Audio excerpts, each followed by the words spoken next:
Tyrone C. Love is perhaps the most overlooked character in 2000's Requiem for a Dream, yet his character arc reveals the destructive reach of addiction and the fragile dynamics of loyalty and survival. Unlike Harry and Marion, who are more deeply tied to romantic and personal ambitions in the film, Tyrone's motivations are rooted in proving himself, escaping his past, and seeking a better life. If Tyrone had never stopped at the hospital with Harry, would his future have been any different? Could Tyrone have reached Florida, or was his path already locked into the same cycle of desperation, addiction, and incarceration? Let's talk about it. I'm Heit. And I'm Cheri. And you've discovered Axiom Amnesia.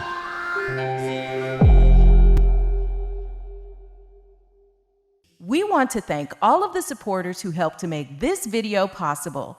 If you want your name to appear alongside these contributors, make a one-time donation of $5 or more via our website at axiom.app, Cash App, or you can head on over to patreon.com/axiomamnesia to enjoy all of the benefits of becoming a monthly subscriber.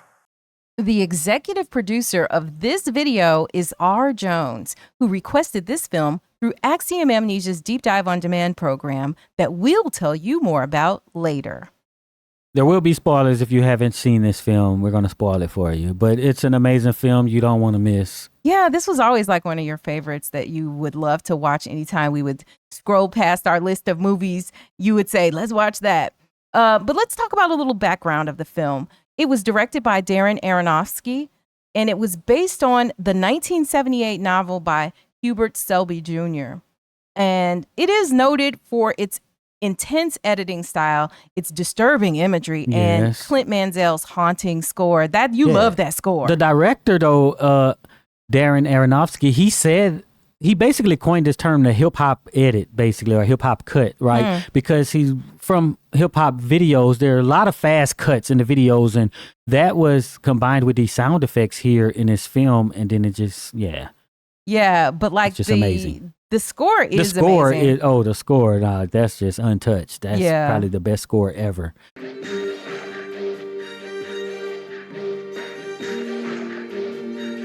And so much so that the score was used in trailers for other films, and people just use this. It's one of those types of themes, right? Is that it's now like you could use the Superman or the Jaws theme, right? And then it indicates something, but people just use this because it was just one of those things. Yes. So let's also talk about Marlon Wayans, whose character Tyrone is the one that this question that we've been tasked with centers around. Marlon, of course, we know is known for comedy, and he really surprised the audiences because this film came out in 2000. He surprised the audiences with his dramatic, portrayal of Tyrone here. And so the cast, Tyrone C. Love is played by Marlon Wayans. Harry Goldfarb is played by Jared Leto. And Marion Silver is played by Jennifer Connelly. Y'all remember Jennifer Connelly. Actually, she started out as a child model, if you will. Oh. And then she became an actress. Some of her earlier films were, one film I remember her being in was David Bowie. She played in some teen films back in the day. But then she was also in Higher Learning. Oh, yeah. That was her in Higher Learning. She's been in a ton of stuff. And she's an amazing actress. She's in one of my absolute favorite movies of all time, which is House of Sand and Fog. If you haven't seen that film, that's I haven't seen it. You've seen it. I did? Yeah. Oh, you just don't remember it, but you've seen it.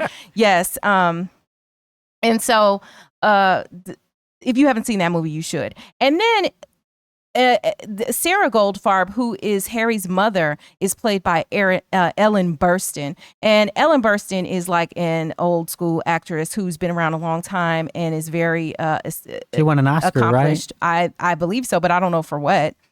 Alice Doesn't Live Here Anymore? I don't even know that movie. Alice Doesn't Live Here Anymore. Okay. But yeah, so she's an Oscar-winning actress. And when I tell you every actor in this film was amazing, like everybody did their job and then some in this movie. So she was in Interstellar too. Who was she in Interstellar? Probably I don't know the old version name. of. Oh, okay. Which is also one of my favorites. Yeah, that is. movie is amazing. Want us to cover your favorite movie ASAP? A one-time contribution of just $50 or more to Axiom Amnesia gets you a deep dive on demand, a 30-minute discussion on any film you choose. It's easy. Step 1, send $50 via our website, axiom.app, where you can pay via card, Apple Pay, or you can pay directly via Cash App at $Axiom Amnesia. See the links below. Step 2, tell us your movie, email, the name you want to appear on screen, and what kind of deep dive you want. General, a specific character, a particular aspect of the film, etc. Step 3, watch your deep dive on demand with your name listed as executive producer. Lock in your deep dive on demand today and hurry. Spots are limited. This offer is not valid for filmmakers or distributors. Subject to availability and terms apply. Let's just do a short summary of the film, because this film is one that we probably could talk about 3 or 4 different ways, many different ways, because so much is happening in the film. But let's just kind of talk about a summary so you can get an idea of what's going on with Tyrone and the other characters, so that we can answer this question in a way that is meaningful to those of you who've seen the film before. And for those of you who haven't, at least you'll know what went on so that you can kind of understand it. So in Act 1, which is kind of laying the land of what's going to happen in this film and letting us know who the characters are, this is where we meet these 4 central characters: Harry, Marion, Sarah, and Tyrone. Each of them is chasing their own dreams. Harry and Tyrone.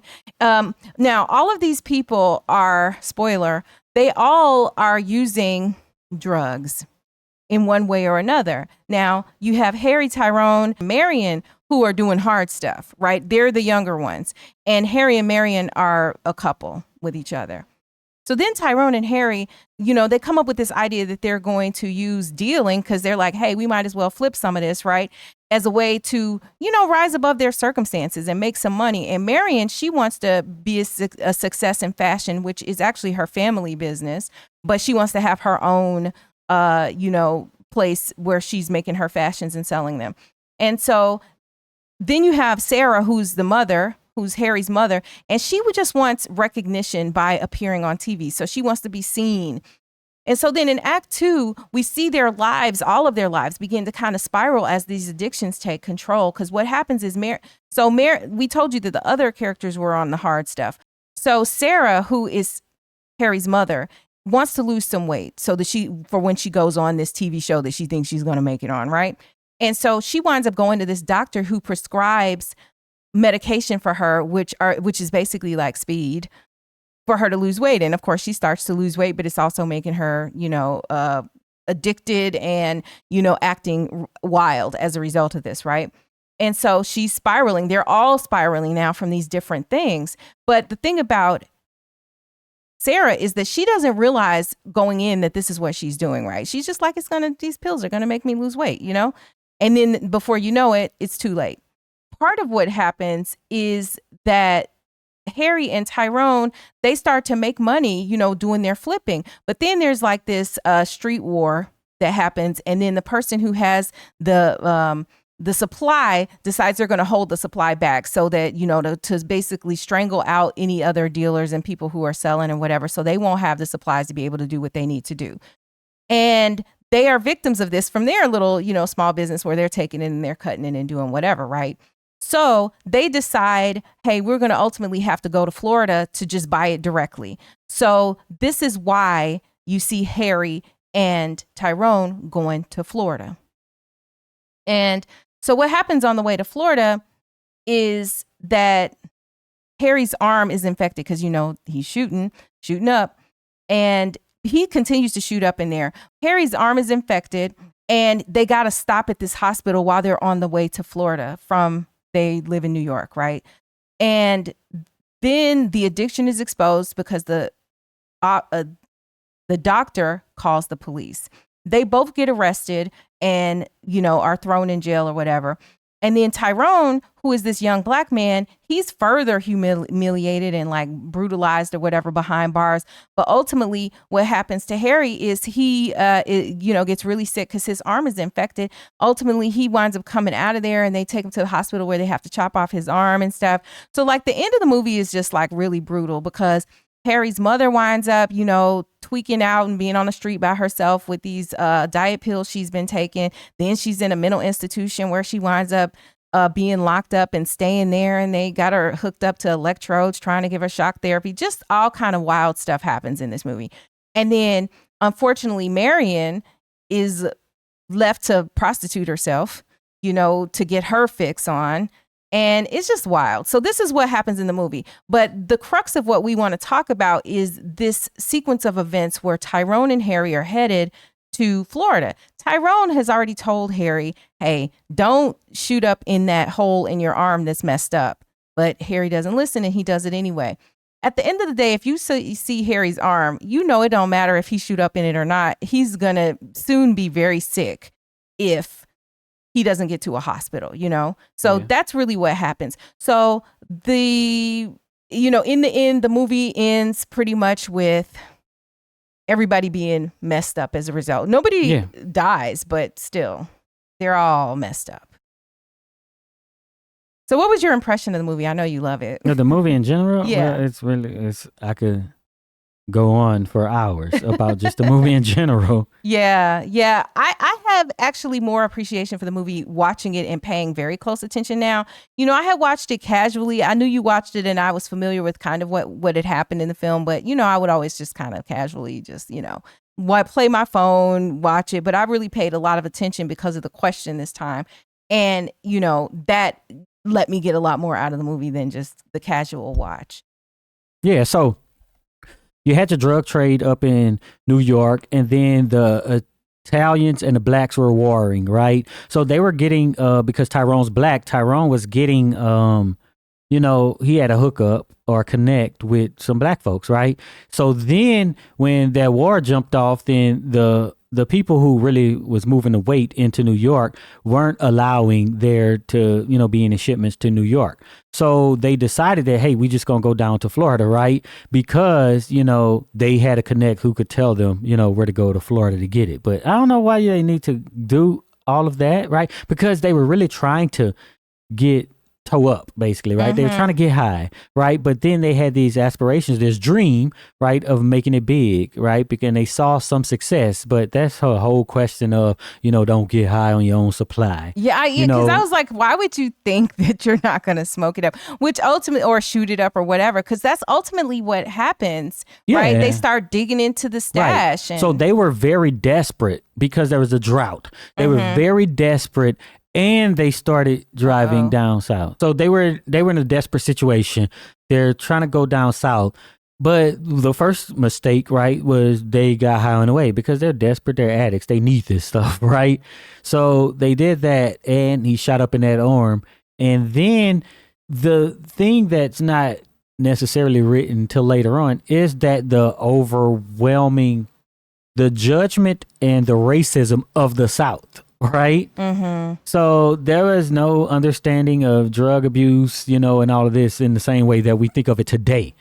So once the doctor saw that, okay, he has something with his arm, he's not even treating him like human at that point. He's like, this guy needs to be punished, basically, for being an addict and coming in here for help. Yeah. Because he wasn't helped after the doctor determined that, he's an addict. And the doctor walked out, snatched up the drugs because he thinks he's going to take it or something. And then, you have Tyrone, who is the only black person in the hospital waiting room with all these white people around him. And then the cops just show up and they arrest him just for being here.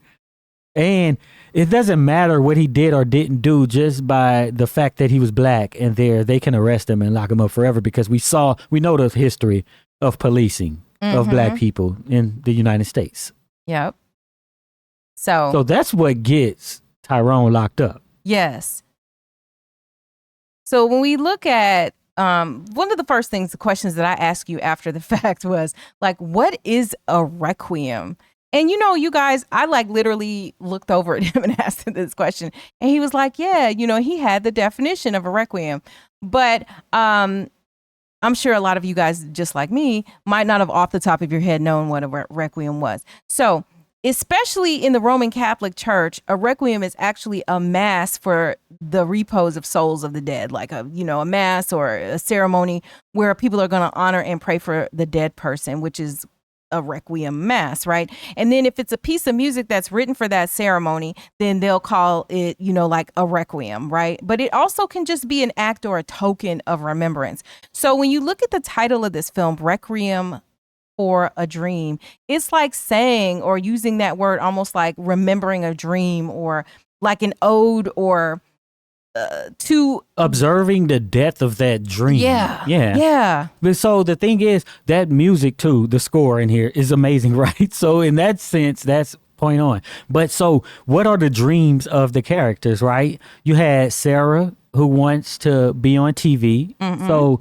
when she gets, it's this pivotal point in the film where, they're going back and forth between the stories, and Sarah, she gets with all her friends and they're all excited. She fills out the paperwork to turn into the agency or whoever. It could be a scam. That's going to call Who her knows? for the TV show. Right. So she goes to the mailbox, right?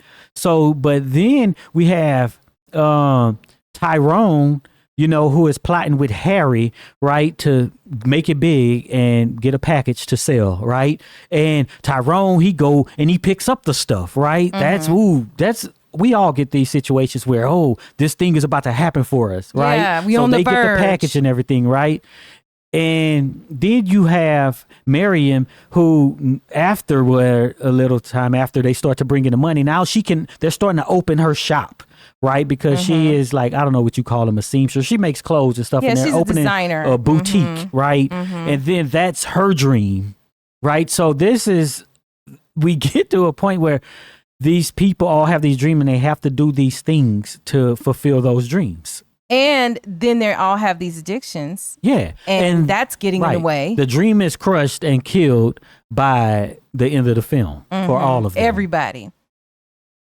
So the question, though, that R. Jones had for us was, how do you think that Marlon Wayans' character, Tyrone, would have made out if he didn't go to the hospital with his friend? So let's just take that first. Do you think he would have made it to Florida, or would he just still wound up in jail trying to get a fix at that town? I think it's multiple things, right? So to say if he didn't go to the hospital with him is to drop your friend off, or once your friend he gets locked up and you continue to Florida. Or you got to do a homeboy drop off. A homeboy. If you guys don't know about the homeboy drop off, that's Dr. Pratt, who is a physician at one of the big trauma centers in Chicago. He said that it's not uncommon for people to do a quote homeboy drop off. Like if one of their friends gets injured, they will just basically drop them off at the ER, right? And be gone. You don't stick around. You're not answering questions, but you try to get them the care they need. Just get them there. And that's a homeboy drop off. So maybe Tyrone could have done a homeboy drop off. Yeah, but you wouldn't, because you're so far away from home. That's a little different, right? Yeah. So if he had not, let's say he drops him off and then he goes somewhere else in town, you're still in what I presume to be a pretty racist town where you are, right? So, but being from New York, you may not know what he knows, right? And what he believes, because we get this all the time. People come from up north and they just operating like it's a different, like it's not any different than where they're from, right? So you might think, hey, nothing is going to happen to me if they hadn't made it to Florida to get the stuff to be searched to be found on them. So he goes to the hospital and you don't expect to be accosted by police for anything. It seems innocent enough. And then, but the other thing you always have to consider is that nobody is in their right minds at any point in this film. Like they're all either coming down or going up from a high or enjoying the high, right? Or really desperate for it, right? Freaking, yeah. So these are all the states that they're ever in. So, but none of them are gonna, promote clear thinking and stuff that makes sense. Because if it was the case, some of the idea to go to Florida might have been very irrational. Oh yeah, that's what I think.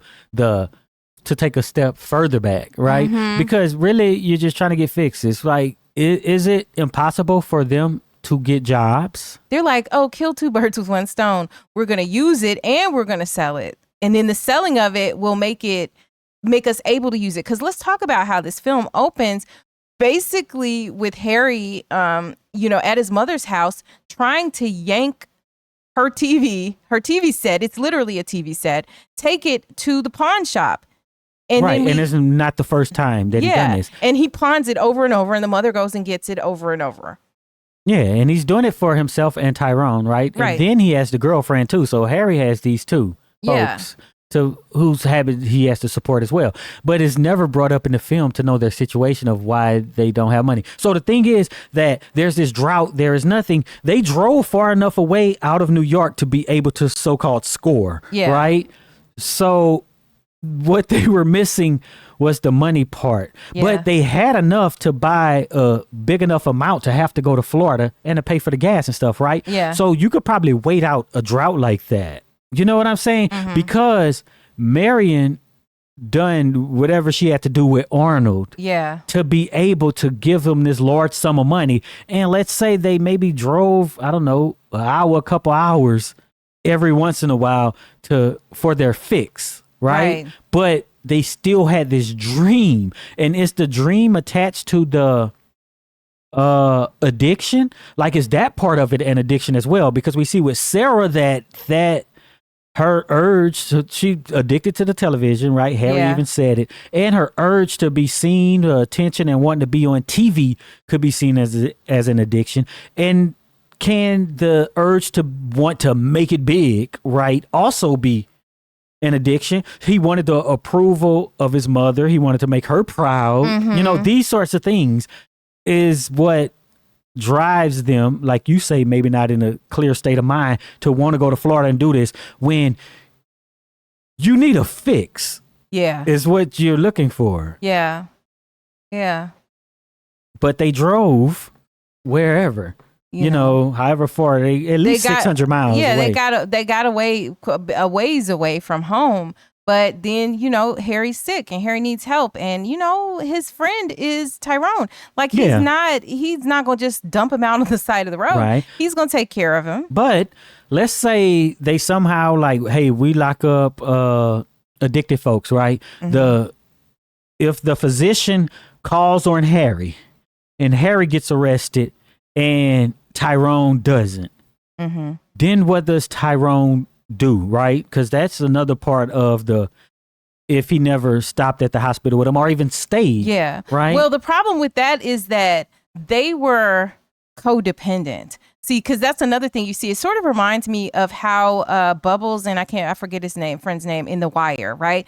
They had their thing together. They robbed together, they copped together, and so Johnny. And so I feel like it would have been very difficult for him to function independently because he hadn't been for so long. And a lot of that money was coming from Harry, Marion, Harry. And let's also point out though that Marion, her family was in business. They were rich. Marion was rich. Right, but what does Ty do if Harry goes to jail? You know what I'm saying? I guess he just is forced to try to get it. His body is going to make him try to get it on his own. He's just going to become more and more desperate, try to rob and whatever. Yeah, but he is 600 or plus miles from home, right? So what does he do? I think he would go back home. I don't know that he goes. I don't know if he finishes the trip without Harry. Yeah. And so then we have, what are the charges, right? What are the charges? Because maybe he have money to bail him out too, but not enough to cop. And then they end up going back to New York anyway. Right. And I think he would, that is one thing that could possibly happen. Yeah. But they are addicts too, who may still be like, yeah, we still gonna go and see what we can get for the money that's left over after posting bond or whatever too. So I also think we should maybe just think about what are Tyrone's motivations and kind of his character analysis. Who is he? One of the interesting things that was happening was whenever he would get high or different points, he would see visions of himself as a child with his mother. And so clearly there was a separation there where he wasn't with his mother anymore. And he's kind of got this haunting that's happening. You know, it happens in the scene where he's with a girl right before he's about to, you know, get down to business with her. And, you know, we see it at other parts always around the time that he's getting high.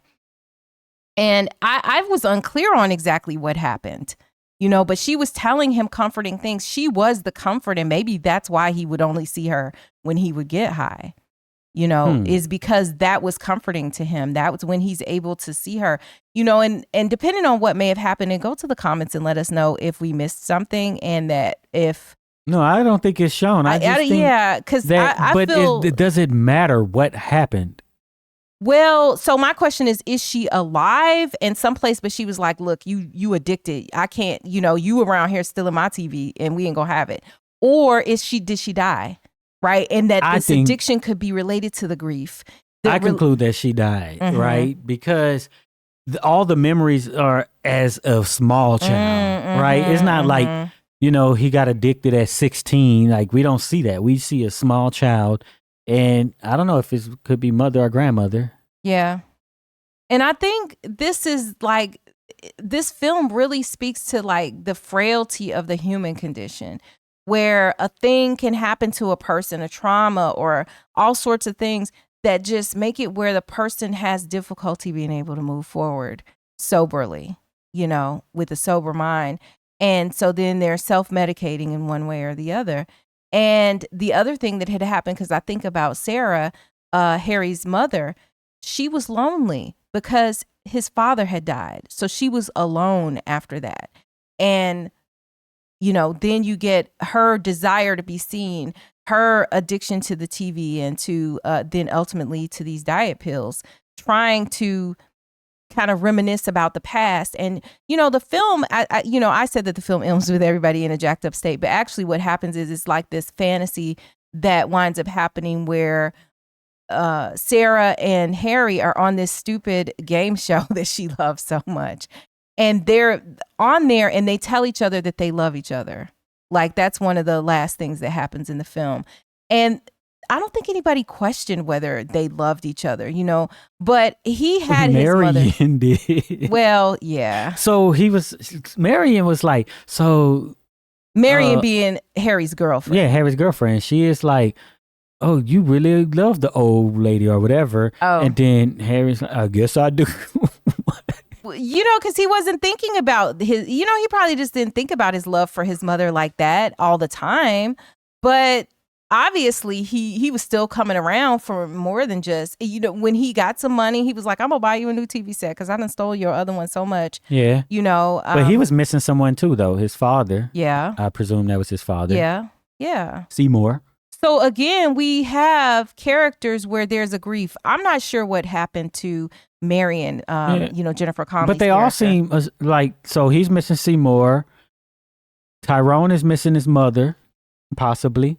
And she is kind of estranged from her family. Marion is. So that, you know, grief. so it's this family abandonment maybe, and all that other type of stuff that goes with being separated from people. So then when I think about, you know, Tyrone, he's got this extra layer, which is the race issue. Yeah. Because it's the race issue in the South. It's the race issue where he is, right? He's not from the same world. He perhaps never had as much as these other characters at the best points in their life. Yeah. You know, especially Marion, because, you know, she's from a rich family. Her family, at one point, Harry is like, you're being really hard on your parents because they, you know, set you out. They give you an apartment. They give you money and stuff. They're taking care of you. You ain't got to do nothing. Yeah. You know, but that certainly wasn't Tyrone's situation. Yeah. So what we see with Tyrone too, even after the fact, right? But hold up, we still have so if he goes back, right? What if he does go back alone, right? Without Harry, back to with the New money, York, with money. But without Harry, man, he gonna just get high with the rest of that money. The dream is gonna be dead. Ain't gonna be no try to re-up. He's just gonna be high, and then he's just gonna be like a regular junkie that just chases the fix. So then, once he gets locked up, then he gets the treatment of a black prisoner in the South, which was very brutal. right? Yeah. Which is very different than what Harry would get there, right? Because he's just a white guy there. But the way that they ended them was very interesting because Harry, on top of, still being addicted and wanting, right? Needing eagerly, he is missing his arm. Yeah, Harry's arm got cut off, right? That infected arm. And then Tyrone, he got further his treatment in prison on top of that with his addiction, right? So, and Sarah, she just has, I'm not on TV, but she's in a mental institute and doing whatever experiments they're doing on her too. And then Marion has just succumbed. Marion she's happy basically. Yeah, in a sense, she can get the fix. She has something to comfort. She lies down, holding the bag, and smiles. Right? Yeah, she has her fix. Yeah, she has some comfort after what she had to do to get it, which is basically, go right. So the thing is, if there is this idea that there's this coping mechanism, they're doing it for comfort and whatever else. Those three don't get it. She doesn't even get to watch TV. Right? Those three don't get it. Marion can still cope. Or use the thing to cope is what I'm saying, right? Yeah. She gets that. Which is what shows like these people are taking these substances for whatever, for their coping. Yeah. But then when we're not even going to get on Sarah and that one because, that's a little separate, but they don't get that thing. Yeah, that's very true. For those of you who don't know, you should visit axiom.app and you'll be able to look at all of the recent videos across all of our channels. And I'm putting that on the screen right now just so y'all can see it and see what it looks like. Because there are a ton of videos that are over there. And also, I think that there are at least about 100 exclusive videos that are available for our Patreon members and our YouTube members. So, if you're interested in more of our content, as I've seen many of you binge watching, be sure to check those things out. And I think to go a step further with the question that R. Jones had, what happens to him ultimately? So, part of that question was, will he just be in jail trying to get a fix in that town? So if he didn't go so just to kind of recap that, if he didn't go to the hospital or he got him to the hospital and left, let's say he's not there when the police come to arrest Harry, let's say that, then he gets in the car. I don't think he continues on. I think he might stick, but he might stick around because I don't think he just abandons Harry. Right? I think he would wait and see if Harry's going to come out somehow.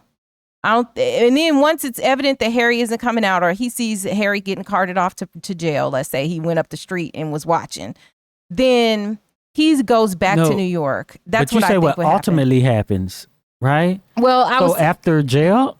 So then that's where I want to go next. So I was just recapping kind of what I thought the preventative stuff. But the way it really happened, he's in jail now. So then what happens? What happens to him after the camera stopped rolling? They stuck. Forever? They're in the South. How are they going to get back to New York? No, not they. I mean, what really I guess that's what I'm saying. They're going to get out of jail and they're going to be wherever they are. That's what happened. That's how homelessness happens. All of this, right? You went down south, got locked up. You get out, you don't have money. They didn't have money before. Maybe they could talk to Marion and, if her number didn't change by the time they get out. Yeah. You got all these other things. You ain't going to be able to call your mama because she's in the institution. Yeah. They're here, right? So they just going to be in the South from then on out. Trying to find whatever they had up north. The best hope might be if they were clean somehow. If they What would that do? Well, because if they were clean when they get out, at least the fix is not going to be the first, It is going to be the first thing because where are they going to go? That's the site. They're going to get out, have nothing, and then what do they go to? What they know, what they been doing for comfort the whole time. You're probably right. That's the story of the movie. So they get out. And this happens all the time, So like people who like go from place to place on trains or what they call hobos or whatever, right? You get to a place and you're there till you go to the next place. If you get locked up, you ain't got nothing. You ain't got money to, they don't even probably have the car, right? No. Because your car probably got towed or something. You know what I'm saying? All the money, they probably confiscated your money. Oh, that's so sad. That's like like if you think about what life is, if you have zero, if you have nothing and nobody. Yeah. Nothing and nobody. And then if you say on top of that, you also have an addiction that has to be fed. Just when people, let's say somebody has a okay job and all this stuff, you got money and stuff, you get locked up and you spend any time, you run out of money and you get out and you have nothing. So you need the people. They don't have people. That's what we seen from the movie.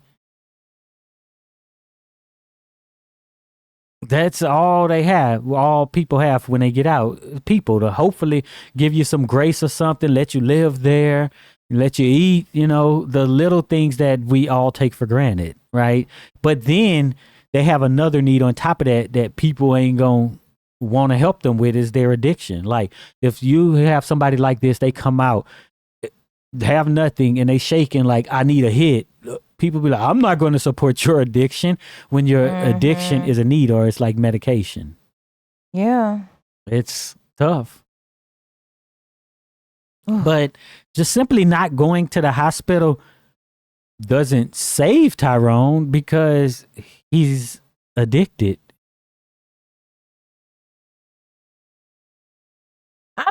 So then I get to the question of, can you even say, not is he redeemable, right? Not is he worth saving?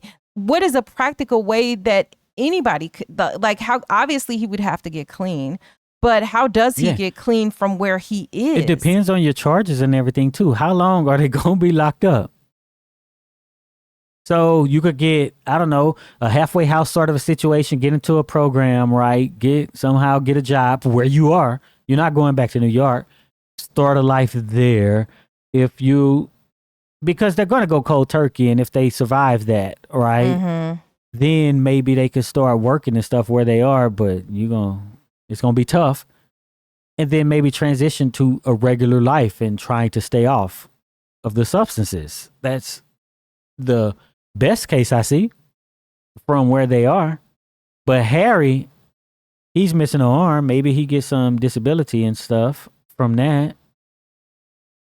So do you look at Tyrone's decision to accompany Harry to the hospital a mistake at all? No. Yeah. He told him, don't shoot in that arm first. But then as a friend, let's go. We're going to the hospital. You know what I'm saying? So he did the right thing in taking this guy to the hospital. Yeah, he was loyal. The doctor did the wrong thing. The police did the wrong thing. The system failed them. Absolutely. And so here's the thing. Tyrone and all the rest of the characters that, are battling addiction. But was Tyrone truly in control of his choices, or was he just trapped by his circumstance of being addicted? Like, if he has this physical addiction where physically you have to have it, then that's going to limit your reasonable choices. Yeah, but what they were doing wasn't something that was strictly meeting that basic need from their addiction. Going down to Florida, getting a whole bunch, right, so that you can make a whole bunch of money, I guess, isn't. That's why I say it depends on what kind of work they could have done to possibly pay off, their addiction. For them, I think it's kind of attached because they see that if we have enough money, then we can support our habit. So you think that Florida was like a real chance for them to actually survive, or was it just another fantasy? What do you mean survive? Like to survive. So like if they got their big chunk, they're able to make money when they go back to New York. They would have to make it back with the stuff in the trunk. They'd have to make it back with the stuff, or do you wind up spending the night at a hotel and just being out of your mind? No, it doesn't matter. You're not going, depending on the amount, you're not going to use it all. The point is you might get pulled over.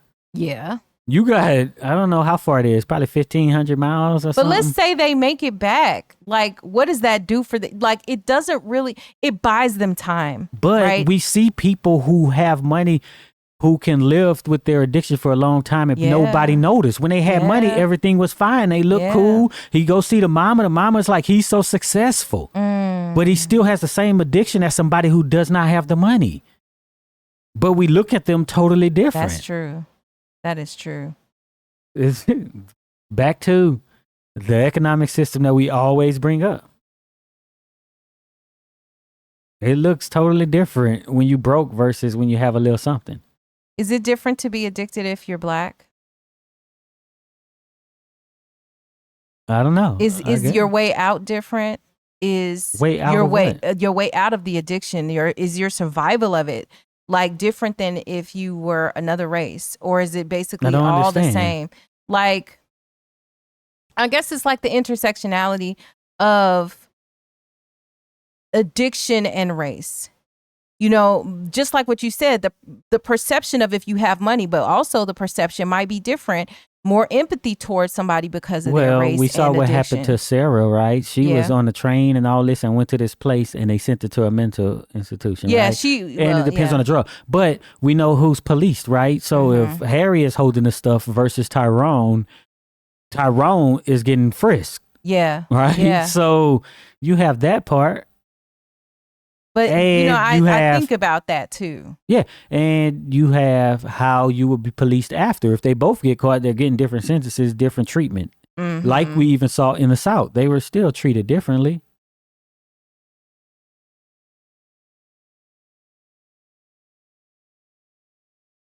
I just keep going back to like the unresolved grief that Tyrone must have been facing with his mother and the role that played potentially in his addiction. I mean, it's not completely addressed. All we know is that he sees her.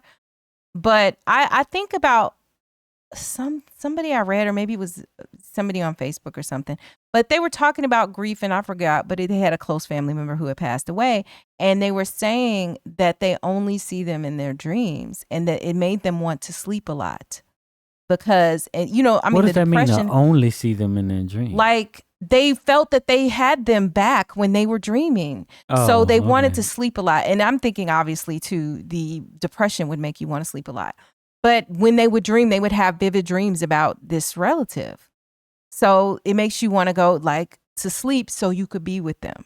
And you know what I'm saying? Like, because that is what this separation does. That's part of the grief and the grief of separation. And I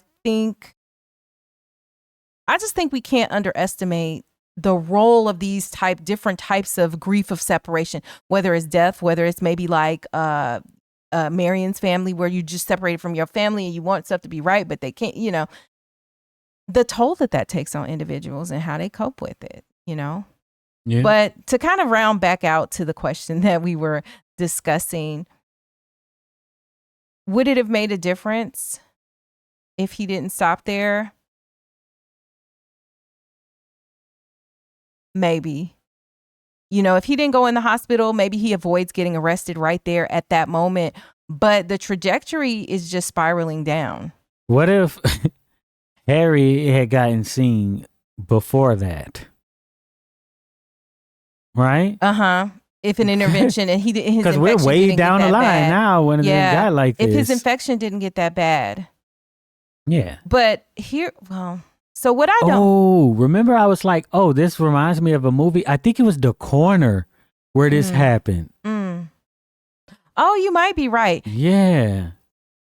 We've been looking One of the characters had an issue like this where they had something going on with their You might be arm. right. It seemed like a girl. Yeah, it was a woman. Yeah. I think it's The Corner. Yeah, we want to cover The Corner. Yeah, so y'all let us know. In the comments. But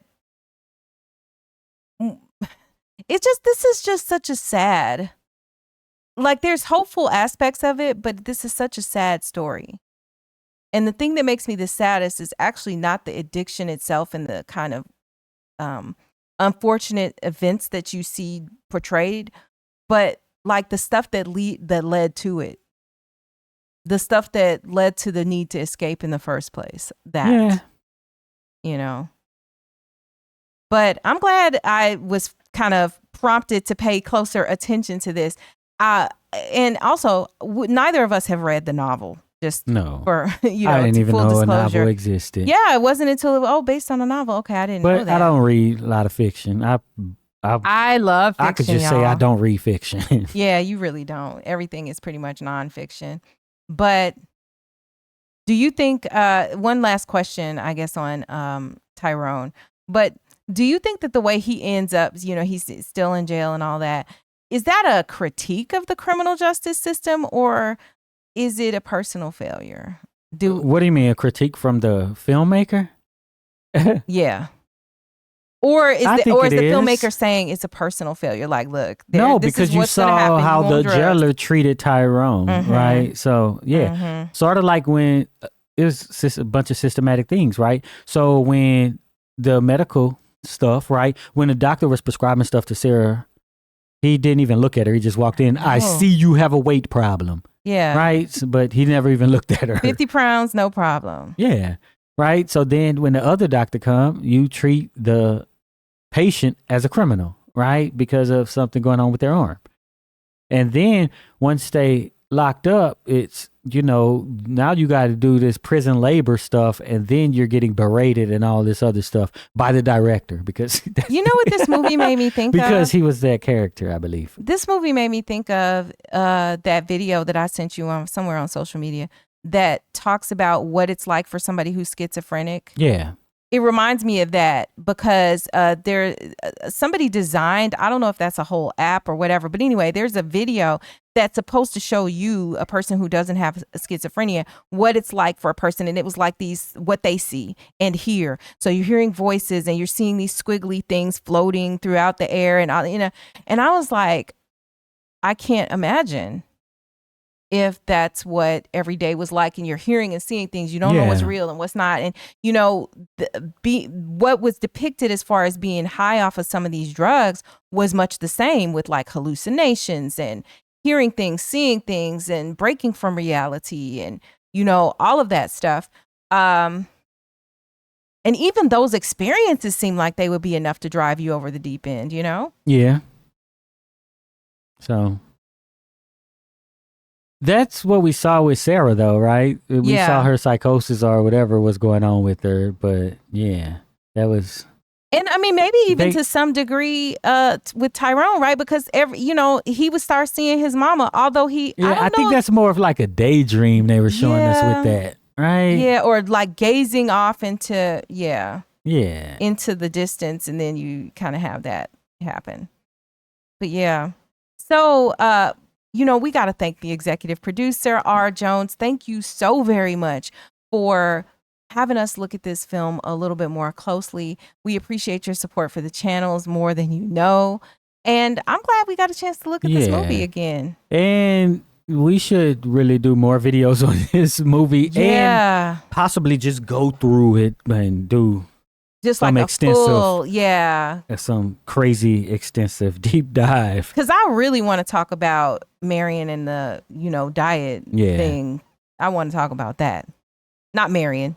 Sarah. Yeah. This is one of the ones I don't know. I don't go around YouTube looking for people talking about this. I wonder how much people talk about it. Even though it's one of my favorite films, I haven't looked up what people really say about it, except going down the line of the score. I think it's the Kronos the Quartet. Score is amazing. Yeah.